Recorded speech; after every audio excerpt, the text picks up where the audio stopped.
দিনেন সকালে 10 বার, সন্ধ্যায় 10 বার। ইনশাআল্লাহ আল্লাহ নবী সুপারিশ করবেন ইনশাআল্লাহ তাআলা। আরেকটা আছে রাদিতু বিল্লাহি রাব্বান ওয়া বিল ইসলামি দীনান ওয়া বি মুহাম্মাদিন সাল্লাল্লাহু আলাইহি ওয়াসাল্লাম নবিয়্যা। এর একটা বড় ফজিলত আছে। কি ফজিলত? যে ব্যক্তি এই দোয়াটা সকাল সন্ধ্যা 3 বার করে পড়ে, কিয়ামতের মাঠে আল্লাহ পাকের উপর হক হয়ে যাবে, ওয়াজিব হয়ে যাবে, আল্লাহ ওই ব্যক্তিকে সন্তুষ্ট করে দেবেন ইনশাআল্লাহ। সন্তুষ্ট করে দিবেন মানে কি? ইনশাআল্লাহ সে জান্নাতে যাবে। আরেকটা আছে, এটা বলে শেষ করি, হাসবি আল্লাহু লা ইলাহা ইল্লা হু আলাইহি তাওয়াক্কালতু ওয়া হুয়া রাব্বুল আরশিল আযীম। এটা পড়তে হবে 7 বার। কয়বার? 7 বার। তাহলে কি হবে? আপনার দুনিয়া আখিরাতের যে চাওয়া পাওয়াগুলো আছে, এর জন্য আল্লাহ পাকই আপনার জন্য যথেষ্ট হয়ে যাবে ইনশাআল্লাহ, কাউকে লাগবে না। এইগুলা ফরজ নামাজ মানে ফজরের নামাজ জামাতে পড়ার পরে বসে বসে এইগুলো করতে থাকবেন। যদি দোয়া আগে করা হয়, নামাজে মোনাজাত যেটা হচ্ছে আমাদের সমাজে, এটা যদি আগে করে ফেলা হয়, তাহলে দোয়ার পরে বসে থাকবেন, বসে বসে এগুলো পড়তে থাকবেন।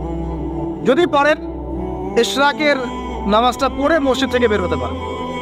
ইশরাকের নামাজ মানে ফজরের সূর্য উঠে যাওয়ার পরে 2 রাকাত নফল পড়ে যে ব্যক্তি যাবে বাসায়, মানে প্রথমে ফজরের নামাজ জামাতে পড়েছে, জিকির আজকার করেছে, ইশরাকের সময় হয়েছে, নামাজ পড়ে বের হলো, এই ব্যক্তির আমলনামায় একটা কবুল হজের নেকি দেওয়া হবে, একটা কবুল উমরার নেকি দেওয়া হবে।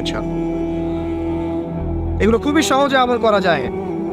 এরপরে আপনি বাসায় ফিরে গিয়ে বা মসজিদেই কোরআন তেলাওয়াত করবেন। আমরা কোরআন তেলাওয়াত করব। কোরআন তেলাওয়াত করবেন 1 পারা, 1 পারা পারেন না অর্ধেক পারা, অর্ধেক পারা পারেন না 5 পৃষ্ঠা, 5 পৃষ্ঠা পারেন না কমপক্ষে 1 পৃষ্ঠা পারবেন না, 1 পৃষ্ঠা করে হলেও প্রতিদিন কোরআন তেলাওয়াত করতে হবে। পারবেন না ইনশাআল্লাহ? প্রত্যেক হরফে 10 নেকি পাবেন। কোরআন আপনার পক্ষে সুপারিশ করবে ইনশাআল্লাহ, এবং এই কোরআন আপনাকে ছায়া দিবে, সূরা বাকারা আলে ইমরানের মতো ছায়া দিবে কিয়ামতের মাঠে। এবং এটা নবী সাল্লাল্লাহু আলাইহি ওয়াসাল্লাম যেটা বলেছেন, কোরআন হুজ্জাতুল লাকা আলাইক, এটা তোমার পক্ষে সাক্ষী দিবে অথবা বিপক্ষে সাক্ষী দিবে। তো কোরআন তেলাওয়াত করবেন। এরপরে আমরা কি করি? আমরা হয়তো যে যার মতো চলে যাই, কেউ স্কুলে চলে যান, নাস্তা করেন। আচ্ছা, নাস্তার আগে একটা কথা বলি। সকালে নাস্তা করবেন এমনভাবে যে,